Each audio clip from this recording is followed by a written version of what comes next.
মধ্যপ্রাচ্যের চলতি বাস্তবতার দিকে নজর রাখতে সকল মন্ত্রী এবং মন্ত্রণালয়কে নির্দেশ দিয়েছেন প্রধানমন্ত্রী।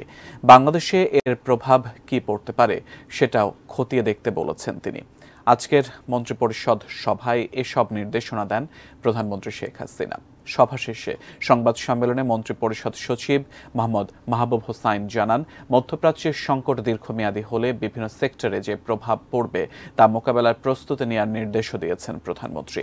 এছাড়া মন্ত্রিসভা বৈঠকে গৃহীত সিদ্ধান্ত বাস্তবায়নের বিষয়ে 2024 সালের জানুয়ারি থেকে মার্চ পর্যন্ত প্রথম ত্রৈমাসিক প্রতিবেদন নিয়ে আলোচনা হয় সভায়।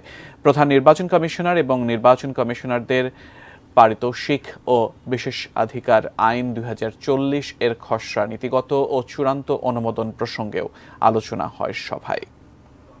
তখন যে সম্ভাব্য পরিস্থিতি হতে পারে, বিভিন্ন সেক্টরে যে ইম্প্যাক্ট করতে পারে, সেটি যেন সংশ্লিষ্ট সেক্টর থেকে এক্সারসাইজ করে প্রস্তুত করে এবং ওটি মোকাবেলার জন্য যেন তারা পরিকল্পনা গ্রহণ করে প্রস্তুতি নিয়ে রাখতে বলেছেন সকলকে। আমরা যেন ওই রিঅ্যাক্টিভ না হই, আমরা যেন প্রোঅ্যাক্টিভ হই, সেই জন্য প্রস্তুতি নিতে বলেছেন। তেলের দাম, জ্বালানির দাম বাড়তে পারে, একটা সম্ভাব্যটা হতে পারে, উদাহরণ দিচ্ছি, তখন তার ইম্প্যাক্ট কী হবে, তো সেই ইম্প্যাক্টটা আমি অ্যাড্রেস করতে হলে আমি কী কী করবো, এই পুরো প্ল্যানটা করতে বলেছেন।